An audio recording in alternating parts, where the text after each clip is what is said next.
ఇశ్రాయేలు కాపరి విశ్వముని ఊపిరి, ఇశ్రాయేలు కాపరి విశ్వముని ఊపిరి, పరలోక సారథి ప్రభునా వారధి, పరలోక సారథి ప్రభునా వారధి, యేసు నా రథ సారథి నా హృదయ కాపరి.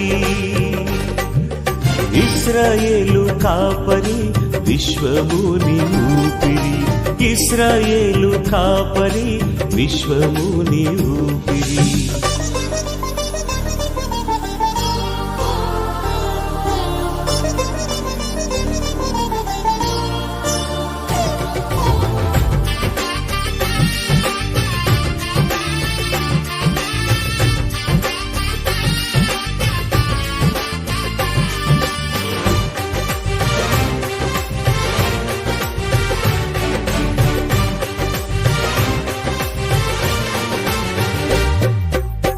బబులోను బానిస బంధాలు తెంచి, బాధలు లేని బ్రతుకునియా,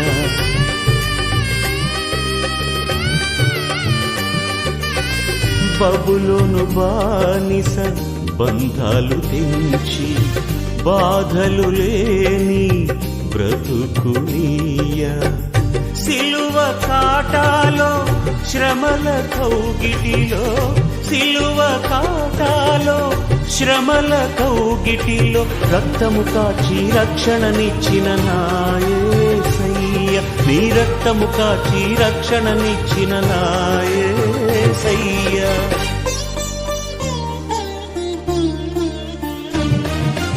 ఇశ్రాయేలు కాపరి విశ్వముని ఊపిరి, ఇశ్రాయేలు కాపరి విశ్వ. మీ మేలును పొందుకొని దేవా వారికి మీరు చేసినటువంటి మేలును బట్టి నా ప్రభా నిన్ను స్తుతించడానికి మర్చిపోయి నా ప్రభా నీకు విరోధమైన విధానంలో వారు తప్పిపోయి నా తండ్రి దేవ నా ప్రభా మూర్ఖంగా వక్రచనంగా నా ప్రభా నా తండ్రి మిమ్మల్ని బాధ పెట్టినప్పుడు నా తండ్రి మీరు ఎంతగా కురిగిపోయారా యేసయ్యా.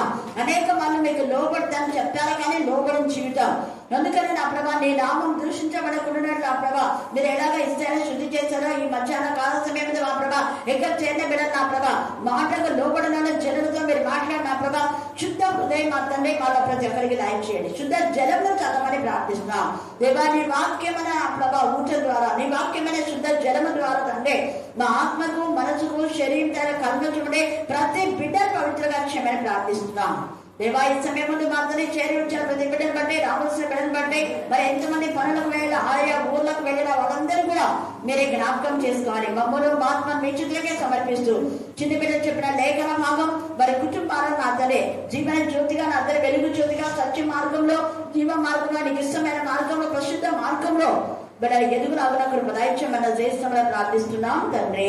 ఆమేన్ ఆమేన్.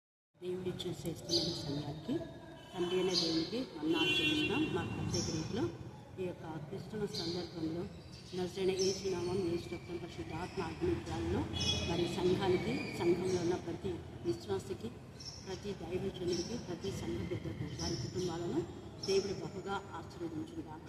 మరి యొక్క క్రిస్మస్ శుభాకాంక్షలను చేసినాను తెలియజేస్తున్నాను. మనల్ని, మన కుటుంబాలను దేవుడు ఆశీర్వదించి అభివృద్ధిపరిచి ఆనందింపజేసి ఆయన మహిమలో మనందరినీ కూడా నిలబెట్టిందాక. మరి ముఖ్యంగా ఈ యొక్క క్రిస్మస్ సందర్భంలో మనం నేర్చుకోవలసిన 4 విషయాలు చాలా ప్రాముఖ్యమైనవి. మత్తయి సువార్త 2వ అధ్యాయం మనం చూసినట్లయితే అక్కడ అంటున్నాడు కదా, ఎంత చక్కగా ఒక ప్రవచనం అంటే ఎప్పుడో మరి ప్రవక్తల ద్వారా ప్రవచించిన ఆ ప్రవచనాన్ని తండ్రి అనే దేవుడు మరి కొత్త నిబంధనలు, చాలా పాత నిబంధనలు ఉన్న ప్రవచనాలన్నీ కూడా యేసు ప్రభు ద్వారా ఏవైతే చెప్పవన్నాయో వాటన్నిటినీ దేవుడు నెరవేర్చాడు. ఆ నెరవేర్చినటువంటి ప్రవచనంలో చాలా ప్రాముఖ్యమైనది మత్తయి సువార్త 2వ అధ్యాయం 5వ వచనం. క్రీస్తు ఎక్కడ పుట్టినని వారిని అడిగాను. అందుకు వారు యూదయ బెత్లెహేములోని ఏలయనగా, యూదయ దేశపు బెత్లెహేమ, నీవు యూదా ప్రధానంలో ఎంత మాత్రంలో అల్పమైనదానో కావు. ఇశ్రాయేలు నా ప్రజలను పరిపాలించు అధిపతి నీలో నుండి వచ్చును అంటున్నాడు. అంటే ఒక అధిపతి నీలో అంటే ఎవరు వాళ్ళు అంటే ఈ బెత్లెహేము చాలా కుగ్రామం, ఎవరికి ఎన్నిక లేనటువంటిది. అయితే ఈ యొక్క బెత్లెహేంలో చాలామంది మరి యాకోబు ఆ బెత్లెహేము ప్రాంతంలోనే రాహేలుని సమాధి చేశాడు. తర్వాత దావీదు కానివ్వండి, దేవుని యందు భయభక్తి గల వాళ్ళు చాలామంది బెత్లెహేంలో నివాసం చేశారు. షల్మాను కానివ్వండి, బోయజ్ కానివ్వండి, అలాంటి బెత్లెహేము దేవుడు ఏర్పాటు చేసుకున్నాడు. ఎప్పుడైతే మనము ఇది కుగ్రామం, ఇది పనికిరాని, ఇది ఎన్నిక లేని అనుకుంటామో, ఎన్నిక లేని దాన్ని ఎన్నుకునే దేవుడు. పెంట కుప్ప బీట నుంచి దీనులను పైకి లేవనెత్తే దేవుడని కీర్తన 113లో చివరిలో వ్రాయబడింది. అలాగా ఆ యొక్క ప్రాంతంలో తండ్రి అనే దేవుడు ప్రపంచంలో ముఖ్యంగా బెత్లెహేము సెంటర్లో ఉంటుంది. మధ్యలో భూభాగం అంతట్లో సరిగ్గా మధ్యలో ఉన్నటువంటి భూమధ్య రేఖకు మధ్యలో ఉన్నటువంటి ప్రాంతము ఈ యొక్క బెత్లెహేము. అయితే ఈ బెత్లెహేంలోనే యేసయ్య జననం జరగాలని దేవుని యొక్క ప్రణాళిక. ఆ ప్రణాళిక జగత్తు పునాది వేయబడకముందే ప్రవక్తల ద్వారా ప్రవచించారు. ఆ ప్రవచనమే మీకా ప్రవచించారు, యెషయా ప్రవచించారు. 9వ అధ్యాయంలో చీకట్లో ఉన్న జనులు, బెత్లెహేంలో చాలామంది చీకట్లో ఉన్నటువంటి ఆ చీకటి జనులకు చీకటిని తొలగించడానికి వెలుగైన యేసయ్య వచ్చాడు. యేసయ్య అంటే నిజమైన వెలుగు, స్వాభావికమైన వెలుగు కాదది. మనం ఉన్నటువంటి ఈ వెలుగు ఒక రోజు ఉంది, ఒక రోజు పోతుంది. కానీ ఈయన నిరంతరం వెలిగేటటువంటి వెలుగుగా ఉంటున్నాడు. సంఖ్య 24లో మనం చూస్తే యాకోబుల నుంచి నక్షత్రం ఉదయించును అంటే యాకోబు యొక్క 12 గోత్రాల్లో నక్షత్రం ఉదయించిన అంటే నక్షత్రం లాగా యేసయ్య ఒకరి నుంచి ఒకరికి, అంటే యూదా వంశంలో నుంచి దావీదు నుంచి, దావీదు యొక్క వంశంలో నుంచి యేసయ్య రావడం. మరి మత్తయి సువార్తలో అంటాడు ఇది క్రీస్తు వంశావళి. అది ఈ బెత్లెహేము గ్రామంలో క్రీస్తు వంశావళి గురించి లిఖితపూర్వకంగా చెప్పడానికి పరిశుద్ధాత్మ దేవుడు మార్గంలో సరళం చేశాడు. అందుకనే మొదటి ప్రజాసంఖ్య రాయించుకోవడానికి క్రీస్తు వంశావళిలో వీళ్ళందరూ కూడా చేర్చబడుతున్నారు. వాళ్ళు ఎవరంటే అదే ఆ యొక్క మత్తయి సువార్త 1వ అధ్యాయం 2వ వచనం నుంచి చివరి దాకా ఉంటాయి. వాళ్ళ పేర్లన్నీ చాలా ఉన్నాయి. అయితే ఇక్కడ యూదయ దేశం బెత్లెహేమ, నీవు యూదా ప్రధానులో ఎంత మాత్రమో అల్పమైన దానిని ప్రధానమైన దానిగా దేవుడు చేస్తారు. అందుకే ఎన్నిక లేని తుమ్మకరను దేవుడు ఏర్పాటు చేసుకుని దానికి ఒక ఆకారం చేసి అంతటితో మౌనంగా ఉండలేదు దేవుడు. దాన్ని బంగారు రేపు పొదిగాడు. తర్వాత 2 కెరూబులను కూడా తోడుగా ఉంచాడు. దానిలో మరి ఆ యొక్క మన్నా బంగారు పాత్రను ఉంచాడు, బంగారు రాజరికానికి గుర్తు. తర్వాత అహరోను చేతికర ఉంది, సముఖపు రొట్టె ఉంది. మన జీవితాల్లో మనం ఆధ్యాత్మికంగా ఎల్లప్పుడూ జీవించాలన్నది దేవుని యొక్క ఉద్దేశం. ఈ 3 యొక్క ఉద్దేశం. అహరోను చేతికర అంటే జీవం ఉన్నదే, చిగురిస్తుంది, ఫలిస్తుంది. అలాగనే మన్నా అంటే అది ఎప్పుడు మరి చనిపోకుండా మన్నాను వాళ్ళకిచ్చి దేవుడు పోషించాడు. పరలోకపు మన్నా మనకు అనుగ్రహించబోతున్న దానికి అది గుర్తు అన్నమాట. తర్వాత సముఖపు రొట్టెలు, పరిశుద్ధంగా ఉండే వాళ్ళే సముఖపు రొట్టెను తినాలి. ఈ విధానంలో దేవుడు మనకు సహాయం చేస్తున్నాడు. కాబట్టి ఈ సమయం ముందు ముఖ్యంగా పశువుల పాకలో ఉన్న ఆ యొక్క అరుపులు అవన్నీ పోయినాయి. తర్వాత చీకటి తొలగిపోయింది. తర్వాత అక్కడ దూతలు ప్రగానం చేశారు. ఈ సమయం అంటూ యేసయ్య పుట్టాడని మనం గంతులు వేసి ఆయన జననాన్ని గురించి ఉత్సవాలు చేసుకోవడం ముఖ్యం కాదు. కానీ మన హృదయంలో నిజంగా యేసయ్య జన్మిస్తే నీ హృదయంలో ఉన్న చీకటి, కుటుంబంలో చీకటి, వీధిలో ఉన్న చీకటి, దేశంలో ఉన్న చీకటి ఖచ్చితంగా లయమైపోతుంది. అంత మాత్రమే కాదు, సంతోషంతో గంతులు వేస్తాం, గాన ప్రతిగానాలు మనం చేస్తాం. తర్వాత విలువైనటువంటి సంపదతో మన ఇల్లు నింపబడుతుంది. అలాగా దేవునికి మహిమకరంగా మన జీవితాలు ఉండను గాక. Amen, amen, amen. God bless you. 20 నుంచి 22 దాకా చదువు.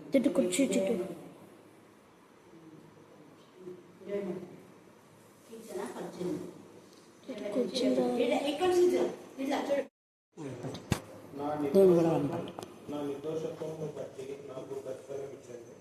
యెహోవా మార్గములను నేను అనుసరించుచున్నాను. భక్తిహీనుడైన నేను నా దేవుడిని విడిచిన వాడను కాను. ఆయన న్యాయ విధులందుకుని నేను లక్ష్యపెట్టుచున్నాను.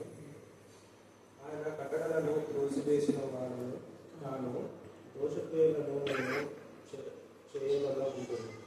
ఆయన నేను యథార్థులను దేవుడి వాక్య భాగం గురించి ఆశీర్వదించుగాక. ఆమేన్, ఆమేన్. మీరు ఇప్పటి నుంచి ముఖ్యంగా సురేష్ బిడ్డ తక్కువైతే మీకు అంతా బాగున్నాను. అది నిజమే చెప్పండి. మీకు ఈ వాక్యం చెప్పింది కదా, అది నది వలె సమాధానం వస్తుంది.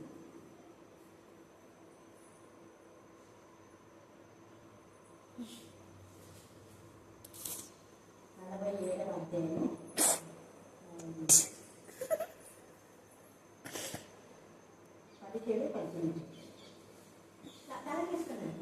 తలకే అందరు తలకిస్తుంది చాయ్ పెట్టి మమ్మీ ఒక్కటి అందరూ అందరినీ ఏషియా 48 ఈ విమోచకుడను ఇశ్రాయేలు పరిశుద్ధ దేవుడైన యెహోవా ఇలాగ సెలవిస్తున్నాడు.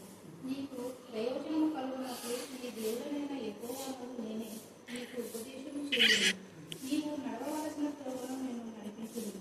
నీవు నా ఆజ్ఞను ఆలకించవలనని నేను ఎంతో కోరుచున్నాను. ఆలకించిన ఎడల నీ క్షేమము నది వలెను, నీ నీతి సముద్ర తరంగము వలెను ఉండును.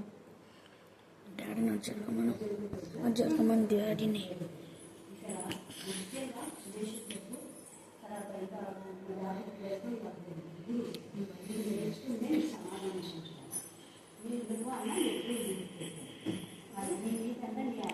విశ్వాసమే అందరినీ కొడుకులో దాఖలు చేసింది అందరి విషయంలో ఎలా అన్నట్టుగానే బయటపడదు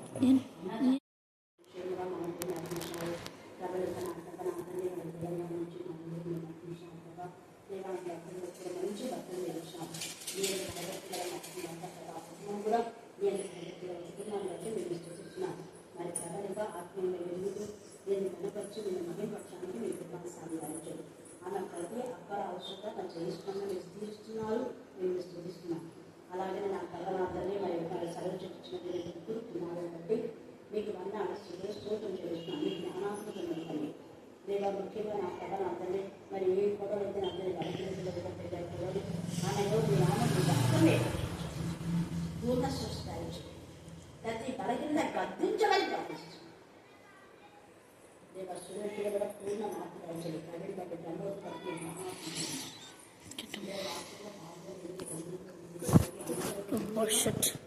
సమాధానంతో క్షేమంగా ఒక్కరిని ఒకరి సహాయం నేచర్ మీరు అలా ఇస్తున్నారు. మమ్మీ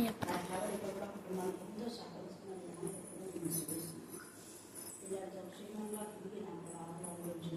ఆమె అంతేగాని తెలిసినగా ఆ ఇంటిలో మీరు అభివృద్ధి దేవాలయ ఆమె చిన్న కష్టాలతో భర్త కష్టాలతో మీకు గురించారు.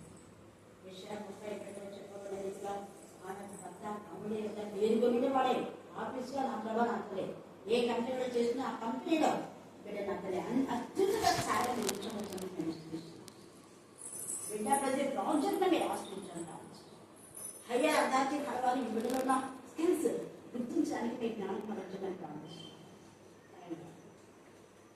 దాని ఏం హెచ్చించినట్లుగా బిడ్డలు అన్ని చెందబడితే మీరు హెచ్చిస్తున్నాం.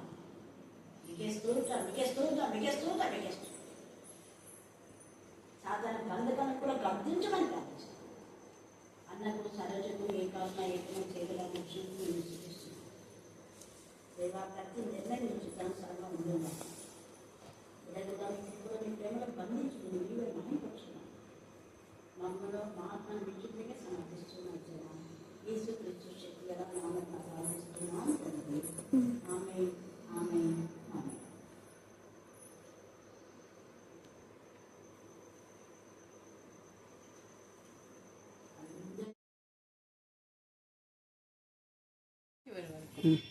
నీ న్యాయ విధులను బట్టి సియోను పర్వతము సంతోషించునుగాక, యూదా కుమార్తెలు ఆనందించుదురుగాక. ముందు రాబోవు తరములకు దాని వివరము మీరు చెప్పునట్లు సియోను చుట్టూ తిరుగుచు దాని చుట్టూ సంచరించుడి. దాని బురుజులను లెక్కించుడి. దాని ప్రాకారములను విధానించి చూడుడి. దాని నగరులలో సంచరించి వాటిని చూడుడి. ఈ దేవుడు సదాకాలము మనకు దేవుడై ఉన్నాడు. మరణము వరకు ఆయన మనలను నడిపించును.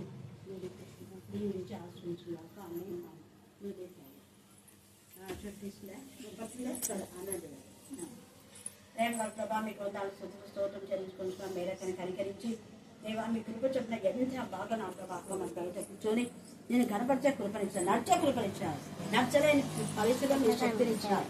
అలాగే నడిచి కరుణాపీఠంకు రాగలని కరుణాపీఠం నేను గనపరిచి మహింపరచాలని మేము ఆశపడుతున్నాం. నూతన శక్తి దయచండి. రక్తము ఆమె అధికారం ముందు అన్నిటితో పోషించండి. మీ రక్త పోషణ తీసుకోవాలని ప్రారంభిస్తున్నాను. దేవా సరోజను ప్రబలికలు నా ప్రభా అరుణను దేవానంతరం విక్టోరియా మా లక్ష్యం దేవత్వం పరిహరించి మా ప్రతి ప్రార్థన మీరు విన్నందుకు నీకు ఎంత సూచించా కూడా తక్కువే. నేను చదువుతాం నా ప్రజలు ఎక్కడెక్కడ అందరం కలిసి నేను మహిమపరుచుకుని స్థుతిస్తున్నాను ప్రార్థిస్తున్నాం. ఆమె చేశారు జై ప్రార్థన.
అధ్యాయము 35 నుంచి 39 వచనం చదువుకుందాం.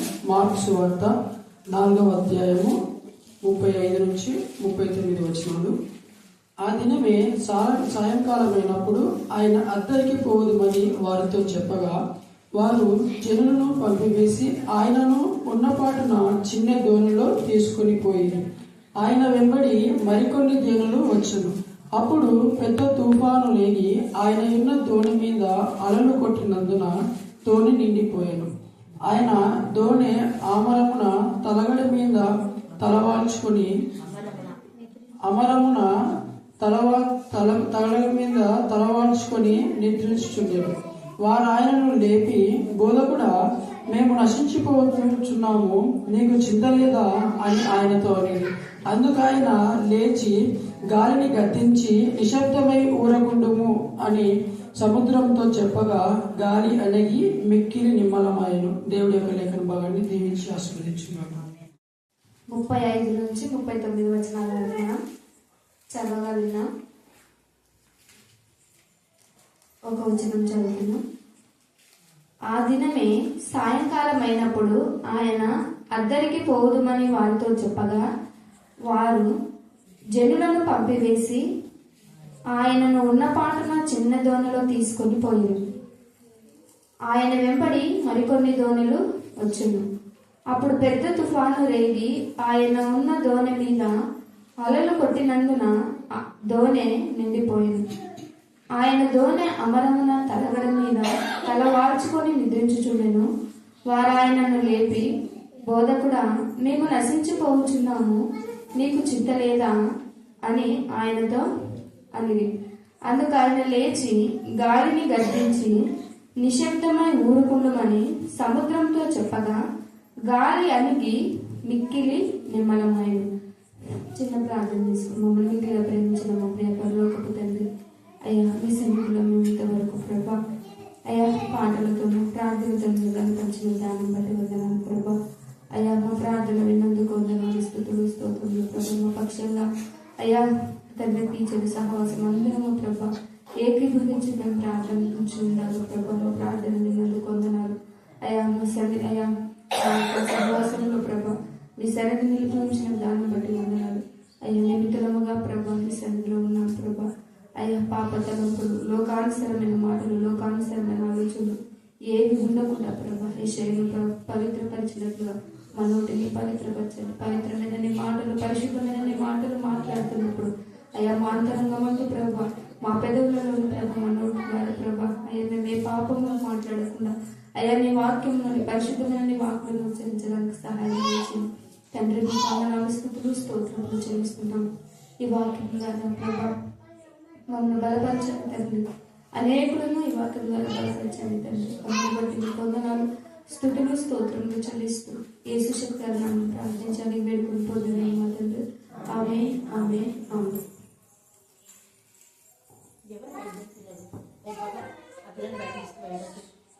ఇక్కడ మనం చూసినట్లయితే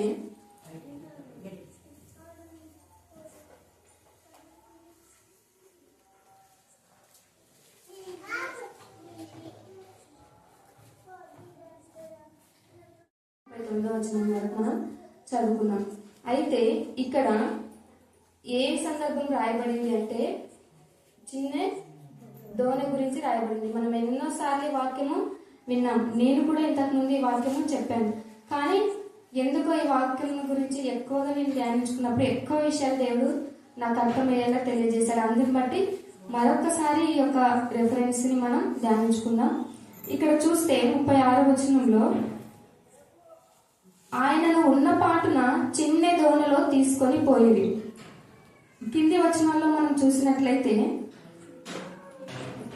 ఆయన ఉన్న దోణ మీద అలలు కొట్టినందున దోణె నిండిపోయి. అంటే ఇక్కడ చూస్తే దోణె ఎక్కడుంది? సముద్రము మీద ఉంది. అయితే ఈ సందర్భం అంతా ఎక్కడ రాయబడింది? ఏ సందర్భంలో ఈ విషయం రాయబడింది అని అంటే ముందు వచనాల్లో అంతా మనం చూస్తాం. ఆయన పరిచర్య చేస్తూనే ఉన్నాడు, అక్కడ అంతా వాక్యం బోధిస్తూనే ఉన్నాడు.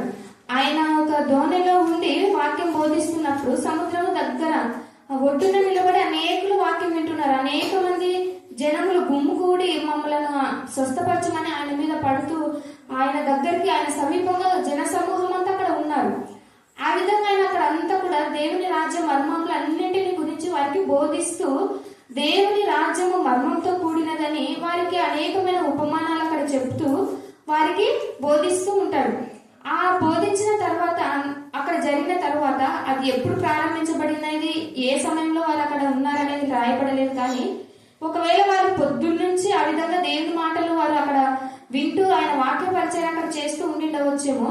కానీ ఆ దినమే ఉంది అంటే వాళ్ళు ముందు సాయంకాలం కంటే ముందు మధ్యాహ్నము పొద్దున వాళ్ళు దేవుని వాక్యం వింటూనే ఉన్నారు.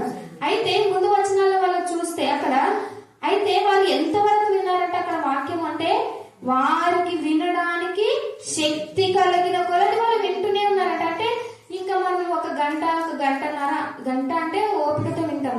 గంటన్నర అయిందనుకో మనం సరిగా కూర్చోము, అక్కడ ఇక్కడ కూర్చుంటా, లేస్తా, కూర్చుంటా, పాడతా, ఇట్లా చేస్తాం గంటకే. కానీ ఇక్కడ వీళ్ళు దేవుని వాక్యం చెప్తుంటే వీళ్ళు పొద్దున్న నుంచి, ఒకవేళ వాళ్ళు పొద్దున అక్కడ ప్రారంభించిన సమయం లేదు కానీ ఆ దినమే సాయంకాలం అయింది. అంటే సాయంకాలం ముందు ఉన్నటువంటి ఆ సమయం అంతా వారికి వినడానికి ఎంత శక్తి ఉందంటే వారు నీరసించిపోయే వరకేమో, ఒకవేళ వారి శక్తి కొలది అక్కడ వారు ఆయన మాటలు వింటున్నారు. ఇది ఎందుకంటే అక్కడ దేవుడు అక్కడ వారికి వాక్యం చెప్తున్నప్పుడు ఇది ఎందుకు, ఈ పదం ఎందుకు వాడు ప్రభా, ఇది మాకు అర్థం కాలేదు, ఈ మర్మం ఏంటి ప్రభా, ఇది ఏ సందర్భంలో మీరు మాతో మాట్లాడినారు, ఇది మాకు అర్థం కావడం లేదు, దీని మర్మం ఏంటి, దీని రహస్యమే అని వారికి వచ్చినటువంటి యొక్క డౌట్లన్నీ దేవుని అక్కడ అడుగుతూ అక్కడ వాళ్ళు దేవుని యొక్క వాక్యాన్ని వింటూ అడుగుతూ అక్కడ వారు ఉన్నారు.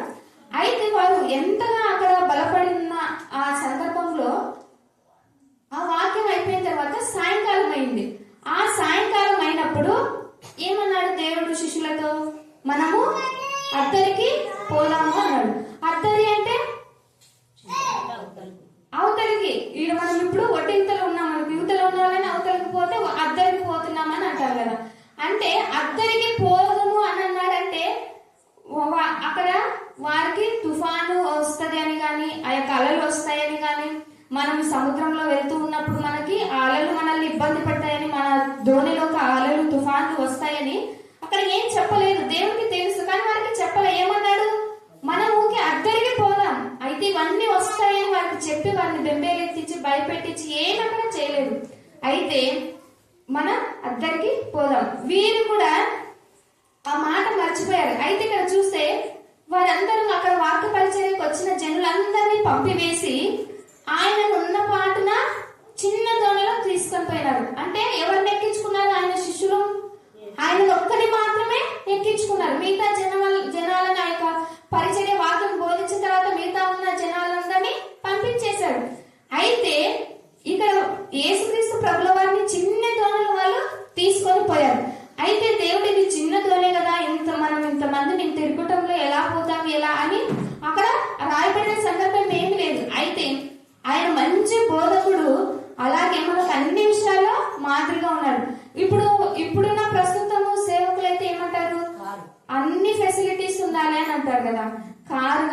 వాటర్ కూడా ఆ ప్రాంతంలో ఉన్న వాటర్ తాగితే వెంటనే ఇదైతుందని వాళ్ళు ఎక్కడి నుంచి వస్తున్నారు అక్కడి నుంచి వాటర్ ప్రతిదీ అంటే ప్రతి చిన్న దానికి కూడా అడ్జస్ట్ కాలేకుండా అక్కడి నుంచి ఒక ప్రాంతానికి వెళ్తున్నారంటే ప్రతిదీ వాళ్ళు అన్ని అరేంజ్మెంట్ చేసుకొని 1 వీక్ ముందే ఇది ఇది ఇది ఇది ఇది అని ముందు వాళ్ళకి కావాల్సినవన్నీ సమకూర్చుకున్న తర్వాత ప్రాంతానికి వచ్చి పరిచయం చేస్తారు. అయితే దేవుడు ఇక్కడ చిన్న దోణలోనే ఆయన ఎక్కాడు. అయితే ఆ చిన్న దోణలోనే ఆయన ఉన్నాడు. అయితే మన జీవితాలు కూడా ఎలాంటివి చిన్నవి స్వల్పమైనవి. మనము పొద్దున వికసించి సాయంత్రం పువ్వు ఎలాగ వాడిపోతుందో మన జీవితాలు కూడా అలాంటివే. అంటే ఎప్పుడు మనం ఈ లోకాన్ని విడిచి వెళ్ళిపోతామో తెలియదు. అంటే మన జీవితాలు స్వల్పమైనవి, అవి చాలా చిన్నమైనవి. మనమేమో గనులమని పెద్దవారమని జ్ఞానులమని ఏదో ఆస్తి ఇవేవి ఉన్నాయని మనం ఇక్కడ లేవు. ఆయన మనలను జ్ఞాపకం చేసుకున్నాడు కాబట్టి మనము ఇక్కడ ఉన్నాం. ఆయన రక్షణ ఇచ్చి మనల్ని కొన్నాడు కాబట్టి మనం ఇక్కడ ఉన్నాం. అయితే మనలను చిన్నవారమని కానీ మనము పాపులమని కానీ ఆయన మనల్ని తృణీకరించలేదు. అయితే ఆయన లోకం కోసం ఆయన ఎప్పుడు రాలేదు. ఎవరి కోసం వచ్చాడు? లోకంలో ఉన్న మన కోసం ఆయన వచ్చాడు. అయితే చిన్న దోణలో ఆయన అడ్జస్ట్ అయ్యాడు. అయితే మనం కూడా ప్రతి చిన్న దాంట్లో కూడా దేవునికి కృతజ్ఞతాస్తుతులు చెల్లించే వారిగా ఉండాలి. అయితే మనల్ని మేము చిన్నవారిమే, తక్కువ వారిమే, మాకు ఇది అది లేదు ఇది లేదని మన పరిస్థితులను బట్టి మనం ఎప్పుడు కూడా దేవుని పరిచయం చేయడానికి మాకు ఇది చాలదు, మాకు ఇది తక్కువ ఉంది, మాకు ఇది సరిపోదు, మాకు ఇది అని మన పరిస్థితులను బట్టి మనము ఆలోచిస్తాం. ఇప్పుడు అంతవరకు ఎందుకు, ఇప్పుడు నాకు ఉద్యోగం ఉందనుకో నేను దేవుని పరిచర్య హాయిగా చేసుకోవచ్చు, ఒకరిని డబ్బులు ఆశించకుండా, ఒకరిని కానుక ఆశించకుండా అని మనం ఎలా ఆలోచిస్తాం? మనుషుల రీతిగా ఆలోచిస్తాం. కానీ ఇవి ఉన్నా లేకున్నా మనం ఎంత వారమైనా, ఎంత అల్పమైన వారమైనా కూడా దేవుడు వాడుకోవడానికి ఏం కావాలి? మనం ఎంత చిన్న వారమైనా, ఎంత స్వల్పమైన వారమైనా దేవుడు వాడుకోవడానికి మనం అర్హులమైన పాత్రగా, పరిశుద్ధమైన పాత్రలుగా ఆయనకు అప్పగించుకున్న వారమై ఉంటే చాలు. అయితే ఇక్కడ చిన్న దోణిలోనికి ఆయనను ఆహ్వానించినప్పుడు ఆయన అక్కడ ఉన్నాడు. అయితే ఆయన వెంబడి మరికొన్ని దోణలు వచ్చాయి. ఇప్పుడు ఆయన దోణి వెళ్తూ ఉంది, యేసుక్రీస్తు ఉన్న దోణి శిష్యులు వెళ్తూ ఉన్నారు. అయితే ఆయన వెనక ఏమొచ్చినాయి? మరలా కొన్ని దోణలు వచ్చినాయి. అయితే ఆయన వెనక కొన్ని దోణలు వచ్చినాయి. అలా ఏ దోణి అలలన్నీ వచ్చి ఏ దోణిలో కొట్టినాయి? యేసయ్య ఉన్న దోణలంతా వచ్చినాయి. ఇప్పుడు తుఫాను అంటే బాగా ఆలోచించండి. తుఫాను గాని ఏదైనా ఇప్పుడు వర్షం గాని వరద గాని వచ్చినాయనుకో ఒక్క ఇంట్లోకి పోతాయా? ఆ చుట్టుపక్కల ఉన్నటువంటి అన్నింటికి పైకి ప్రభావం చూపిస్తాయి. ఎంతో కొంత అయినా ఇప్పుడు వరదలు వచ్చినాయనుకో ఆ చుట్టూ 10 ఇండ్లు ఉన్నాయా, 20 ఇండ్లు ఉన్నాయా, 2 ఇండ్లు ఉన్నాయా, 3, ఆ చుట్టుపక్కల మొత్తానికి వెళ్ళిపోతాయి. అయితే ఇక్కడ సముద్రం మీద అలలు కొడితే ఒక్క దోణ మీదకి రావడం ఏంటి? కానీ ఇప్పుడు ఆయన దోణని వెంబడిస్తూ కొన్ని దోణలు వస్తున్నాయి. ఆ దోణల్లోకి వచ్చినట్లు ఇక్కడ లేదు. ఏమంటారు ఇక్కడ ఖచ్చితంగా చెప్తున్నాడు, ఆయన ఉన్న దోణ మీదనే అలలు కొట్టాయని. అంటే ఆయనను నమ్ముకున్న మనకి ఏమొస్తాయి? శ్రమలు వస్తాయి, కష్టాలు వస్తాయి, నిందలు వస్తాయి, అవమానాలు వస్తాయి, చిత్కారాలు వస్తాయి, అన్ని వస్తాయి. అయితే మనం ఎప్పుడు ఏం మర్చిపోకూడదు? మన జీవిత నావలో, మన ప్రయాణంలో ఎవరున్నారు?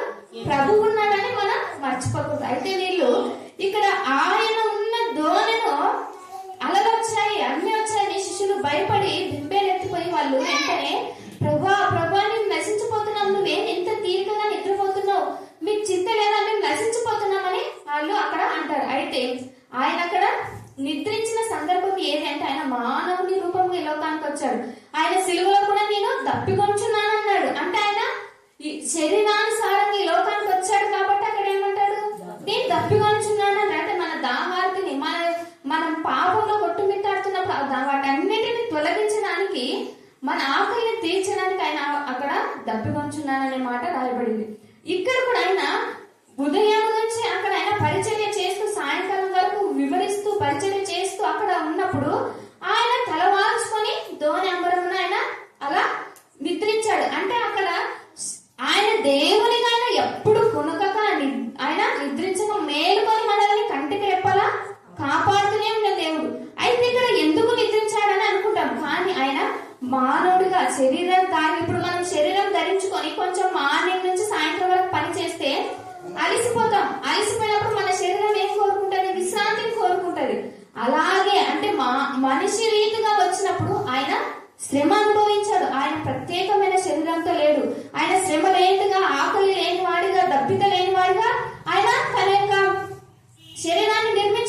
మనలాగే మన వంటి స్వభావం ధరించుకొని ఆయన వచ్చాడు. అయితే ఇక్కడ ఆయన ఉన్న దోణపైకి ఏమొచ్చాయి? అలలు వచ్చాయి. అయితే మనము కూడా ఏమనుకుంటాం, దేవా రోజు చర్చకు వస్తే, రోజు ఇది చేస్తే, అది చేస్తే నాకు ఇది కాలేదు, అది కాలేదని మనం దేవుని వెంటనే దూషిస్తాం, వెంటనే నిందిస్తాం, వెంటనే దేవుని పైకి వెళ్తాం.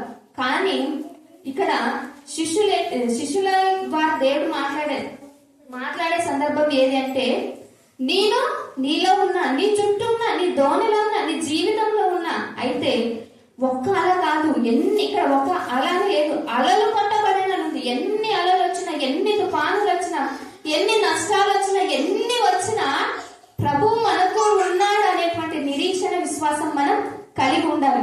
అయితే ఇక్కడ వీరు ఈ యొక్క దోణలో ఏం జరుగుతుంది, వీరికి శిష్యులకి అంటే వీరు పరీక్షించబడుతున్నారు. వీరు ఈ దోణలో పరీక్షించబడుతున్నారు. ఒక అల వచ్చి కొట్టింది, మరలా వచ్చి అల కొడుతుంది, ఒకటేనుక ఒకటి అలలు కొడతానే ఉన్నాయి. అయితే వారు తట్టుకునే శక్తి వరకు ప్రభుని పిలిచలేదు.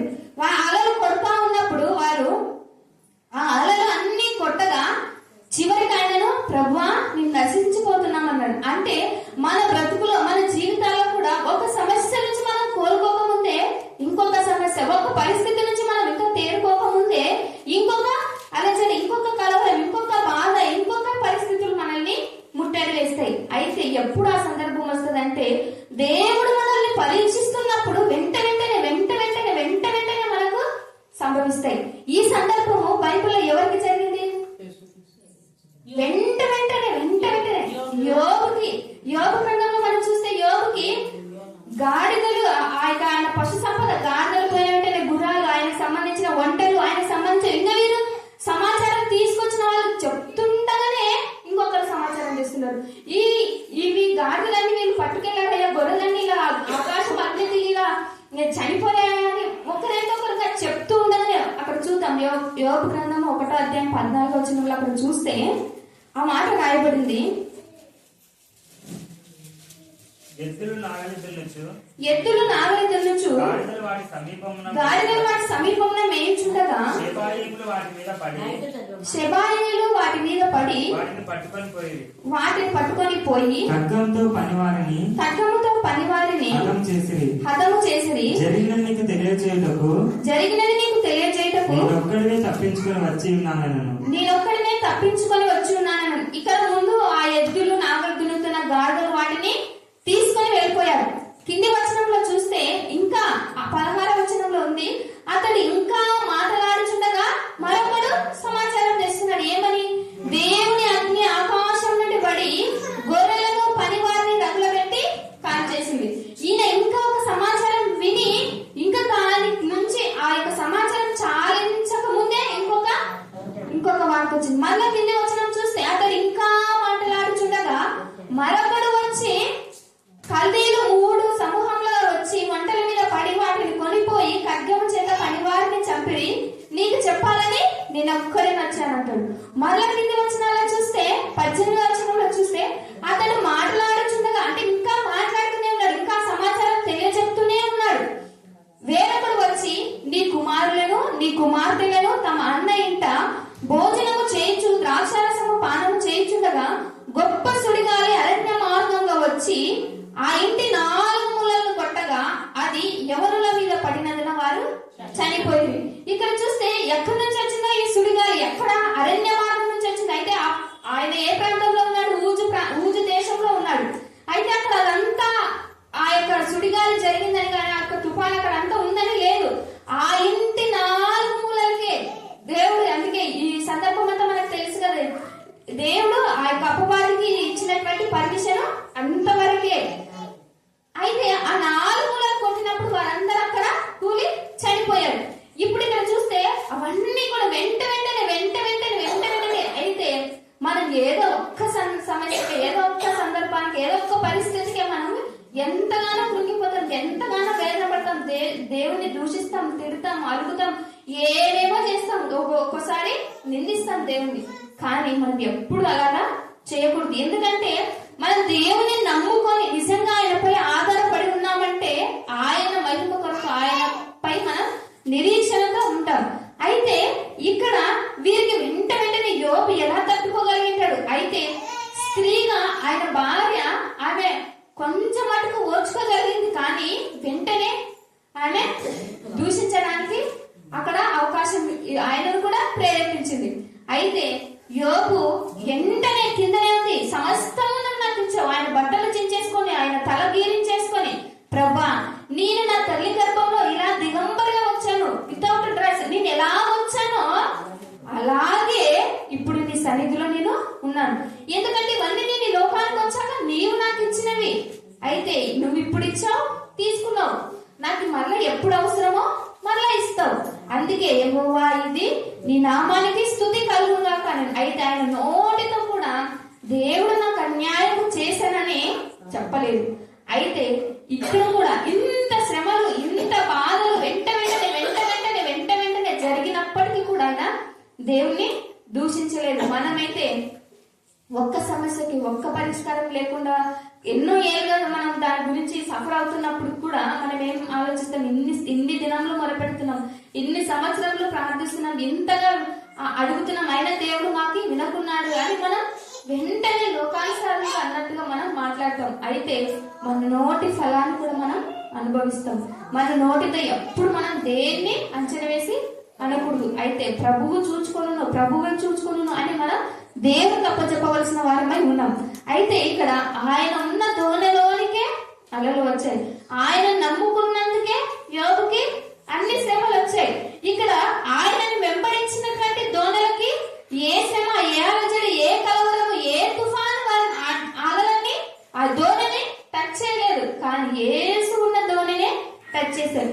ఊజు దేశంలో ఎంతో మంది ఉన్నారు. అయితే వారెవ్వరిని అపవాది, వారెవ్వరికి ఆ శ్రమలు, ఆ యొక్క పరిస్థితి ఆ దేశంలో ఎవరికి రాలేదు. కానీ ఎవరికి వచ్చింది? యోబుకు ఒక్కడికే వచ్చింది. అయితే ఆ దేశంలో అందరూ ఉన్నారు, కానీ సాక్షి నిలబడింది ఎవరు? యోబు ఒక్కడే. అంటే దేవుడు పరీక్షించబడుతున్నప్పుడు, దేవుని చేత మనం పరీక్షించబడుతున్నప్పుడు, దేవుని పరీక్ష కాలంలో మనం ఉన్నప్పుడు మనము ఆయనకు స్తుతి మాత్రమే చెల్లించవలసిన వారు. నోటితో కూడా కాదు, తలంపులో కూడా మనము పాపము చేయని వారిగా ఉండాలని ఆయన మనల్ని కోరుకుంటున్నాడు. అయితే మనం కొన్నిసార్లు దేవుని సరుగుదాం. ఆనాడు ఐగుప్తు నుంచి వచ్చినటువంటి ఇశ్రాయేలు ప్రజలు అనేక సందర్భాల్లో ఆయనను శనిగారు, గొనిగారు, మోషపై శనిగారు, దేవునిపై శనిగారు, అహరోనుపై శనిగారు. అయితే వారు శనిగిన దానికి ప్రతిఫలము అక్కడ పొందుకున్నారు. అయితే మనకు అన్ని తెలుసు, విశ్వాస జీవితంలో మనం ఎన్నో అద్భుతాలను, ఆశ్చర్యకాలను పరిశుద్ధ గ్రంథంలో ఉన్నాయి. వాటన్నిటినీ ఎరిగి కూడా మనం మన విశ్వాస జీవితంలో, మన భక్తి జీవితంలో మనం నిలిచి ఉండలేకపోతున్నాం. మనం వెంటనే సులువుగా మన నోటి ద్వారా మనం దేవుణ్ణి సనిగే వారిగా, గొనిగే వారిగా ఉన్నాం. అయితే దేవుని పరీక్ష కాలంలో మనం ఉన్నాం. వెంటనే మనకి శ్రమలు వస్తున్నాయి. వెంటనే ఒక దాని నుంచి మనం కోలుకోకముందే, ఒక పరిస్థితి నుంచి మనం విడుదల కాకముందే మరొక పరిస్థితిలోకి మనం నెట్టబడుతున్నాము అని అంటే దేవుడు మన చుట్టూ ఉన్నాడు. మనం పరీక్షించబడుతున్నప్పుడు ఆయన మనతోనే ఉంటాడు. యోబుని పరీక్షిస్తున్నప్పుడు యోబుతోనే ఉన్నాడు దేవుడు. అయితే అపవాది ఆయన ప్రాణానికి ఏ హాని చేయకూడదు. అయితే యోబు చివరి వరకు ఆయన నమ్మకంగా ఉన్నాడు కాబట్టి ఆయనకి ఏమొచ్చింది?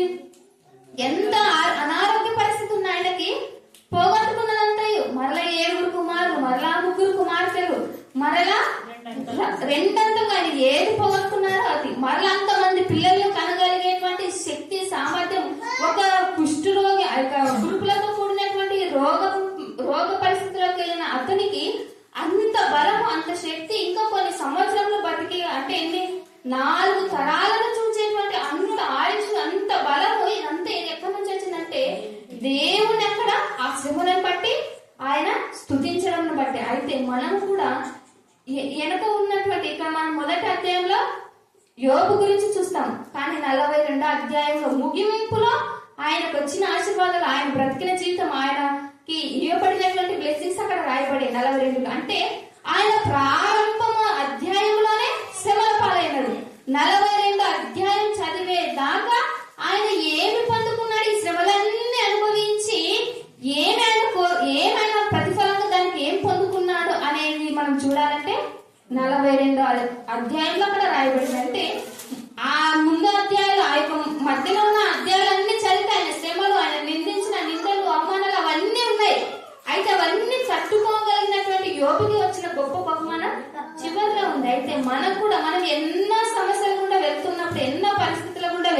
ఉన్నప్పుడు చివరిలో మన కొరకు బహుమానం దాచబడింది. ఆయన తగిన సమయంలో, ఆయన ప్రణాళికలో మనకి బహుమానం ఉంది. అయితే మనము కోరుకున్నవే, మనం ఆశించినవే, మనకు కావలసినవని మనం కోరుకున్నవే మనం పొందుకునేది కాదు.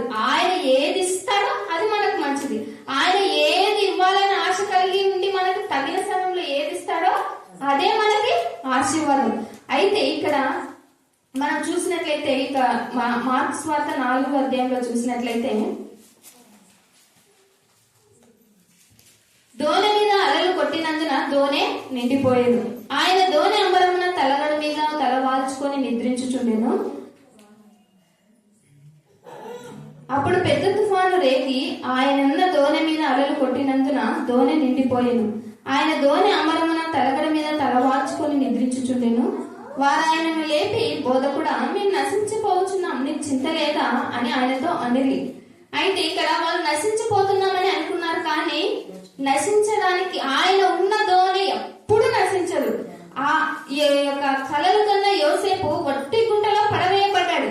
ఆయనను మేము నాశనం చేసాం, ఆయన నామ రూపం లేకుండా చూసాం, ఆయన పేరు కూడా ఎత్తకుండా తండ్రికి చేశామని వారు అన్నది అనుకున్నారు. కానీ ఆ గుంటలో పడిన యోసేపు ఆయన అక్కడ అది నశించడానికి కాదు, వారి ముందు భవిష్యత్తు కోసం ఆయన వారిని అక్కడ యోసేపుని సిద్ధపరచడం. అయితే ఇక్కడ నశించానని వారు అనుకోలేదు. ఇక్కడ మనం చూస్తే నెక్స్ట్ వచనంలో, అందుకు ఆయన లేచి యేసుక్రీస్తు ప్రభుల వారు గాలిని గద్దించి నిశ్శబ్దమై ఊరుకుండమని సముద్రంతో చెప్పగా గాలి అణిగి మిక్కిలి నిమ్మలమైంది.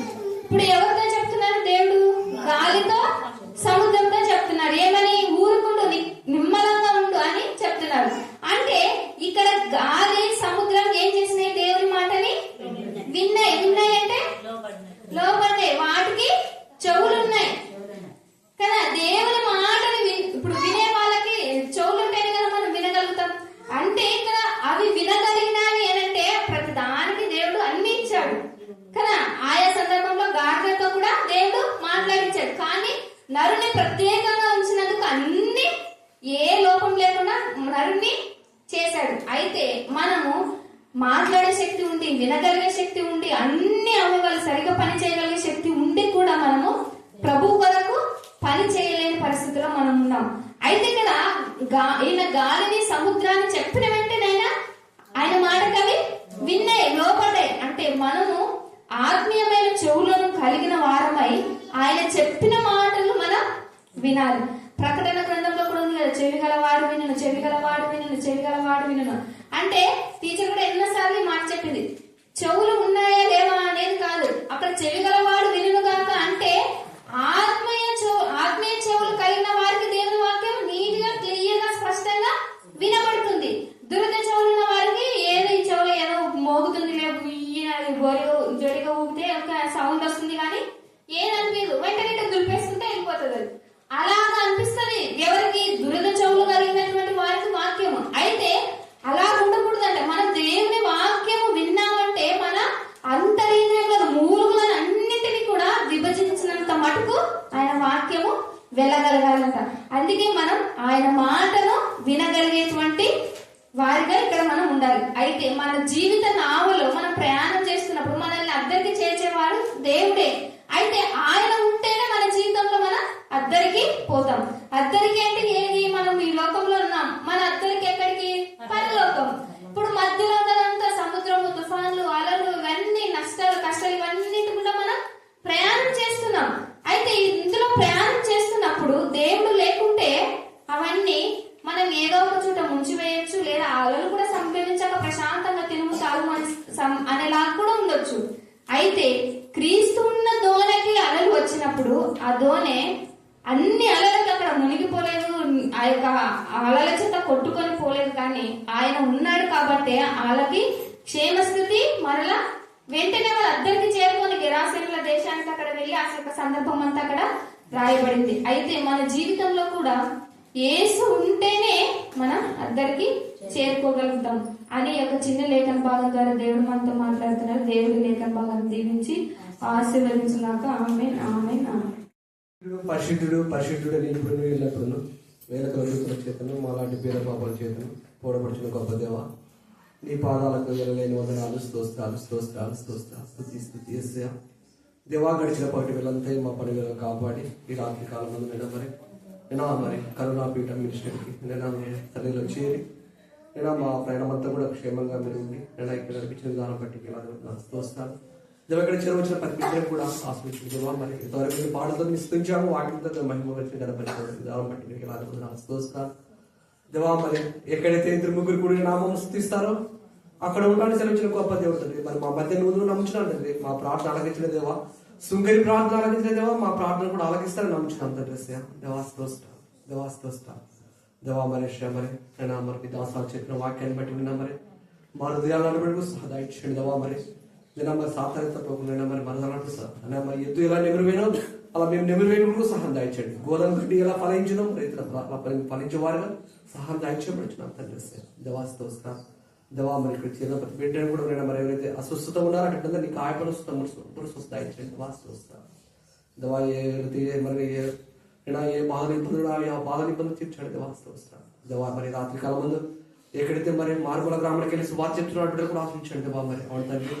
దేవా, మరి మరి వారి కుటుంబాలను కూడా ఆశ్రయించండి. నిజ బిడ్డలు కూడా ఆశ్రయించబడుతున్నారు తండ్రి. దేవా, మరి సంఘంలోకి తోడేలు ప్రవశిస్తున్నట్లు అవును తండ్రి. అవును దేవా, మరి కొన్ని చెడ్డ దృష్టిలో మరి ఉన్నారు దేవా. మరి అవును తండ్రి. కపట క్రీస్తులు వస్తారు నాకు అన్నట్టు మరి నా పేరు చెప్పి ఎన్నో మోసాలు చేస్తున్నారు. నిజమే దేవా, ఎలాగున్నా మేము ఒకసారి గుర్తెరి నేను మా హృదయాలు అనేవి నీకు ఇచ్చుడు కూడా సహం దాయించండి. నువ్వు వచ్చినప్పుడు మా హృదయాలు చేసుకునే వాళ్ళు కూడా సహం దాయించండి. దేవాస్తోస్త్రాలు తండ్రి. గత సంవత్సరం 2025 సంవత్సరాలు ఎంత కాపాడి దాన్ని బట్టి ఇంకే లాగిపోతే ఆస్తోస్త్రాలు దేవా. మరి ఈ 2025 అవును తండ్రి. నా కుటుంబంలో మరి ఎంతో మేలు చేసిన దాన్ని బట్టి నీకు ఎలాగో అవును తల్లి. మరి 2025 డిసెంబర్ మాసంలో ఎంతో అపాయం నుంచి మరి సొమ్మసిల్లి మరి కూతురు వెళ్ళినా కూడా మరి స్వస్థపరిచినట్టు చూస్తున్నాం.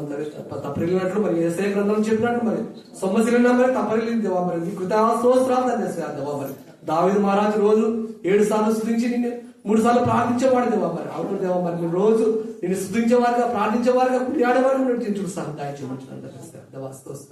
దేవాస్తోస్తా తండ్రి. ఈ రాత్రికాలం ఏదైతే ప్రయాణం చేస్తున్నారో వారు చేరవలసిన గమనం చేర్చండి. ఏదైతే హాస్పిటల్ అబ్బా అమ్మని లాంటి అటుపడి సహాయపడ దయచేయమంటున్నాను. ఏదైతే మరి టెట్ ఎగ్జామ్స్ రాస్తున్నారో ఆ బిడ్డలందరూ కూడా మరి ఒకసారి మరపడుచున్నాను తండ్రి. ఆ బిడ్డలు కావాల్సిన జ్ఞానం దాయించండి. లాంటి తెలివి జ్ఞానం దాయించండి దేవా. మరి రైనామరావు తండ్రి మరి మంచి మార్క్స్ తో పాస్ అవుట్ కూడా దాయించండి. ఆయా కాంపిటీషన్ రాస్తున్న పని బిడ్డలు కూడా ఆశ్రయించండి దేవాస్తోస్కారం దేవా. ఎందరైతే ఉద్యోగాలు లేక బాధపడుతున్న బిడ్డలు ఉద్యోగాలు దాయించబడుచున్నాను తండ్రి. ఎందరైతే ఉద్యోగాలు చేస్తూ వారు చేసిన రూట్లో కూడా మరి వాళ్ళు చేసిన ప్రయాణం అంతా కూడా ఎంతో పడుతున్నాం తండ్రి. దేవాస్తోస్కారం బయటికి ఉన్నప్పుడు దీవించబడదు, లోపలికి వచ్చినప్పుడు దీవించబడదు అన్నట్టు మీ దేవుడు మా పై కుమరించబడుతున్నాను తండ్రి. దేవాస్తోస్తా ఆయా గుడ్డివారి కానిచ్చారు, గుడ్డివారి కానిచ్చారు, మగవారు మాట్లాడింది దేవా. కృష్ణలో బాగా చేసిన గొప్ప దేవుడు తండ్రి. మీ విశ్వాసం కలిసి మనం తండ్రి విశ్వాసం వల్లే మనం ఆదరణ లేకున్నట్టు చూస్తున్నాం దేవా. మరి అవును తండ్రి. మరి దేవా, చిన్న బిడ్డ కూడా మరి 12 సంవత్సరాల సావండి ఈ విశ్వాసాన్ని కాపాడుతున్నట్లు అవును తండ్రి. 40 పెద్దల విశ్వాసంతో మరి పచ్చగారు మంచి చేసినట్టు చూస్తున్నాం దేవా. అవును తండ్రి. మీ విశ్వాసంతో నేను వేడుకునే వారిగా చూస్తాను దేవాస్తోస్తా తండ్రి. ఈ గృహ చుట్టూ నీకు అంచవేయబడుతున్నాను. నీ చేతులతో దింపాడు దేవత తండ్రిని కాపాడమంటున్నాను తండ్రి.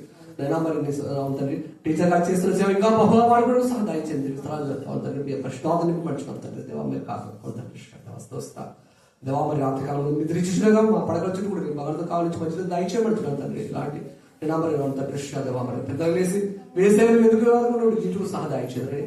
ఈ చిన్న ప్రార్థనలకు ఇస్తూ నీకు చేయగలిగి సాధారణ చేయగలిగి కూర్చోమని నజరేయుడైన యేసు క్రీస్తు నామమున పెట్టాడు కూర్చున్నాం మా తండ్రి. ఆమేన్.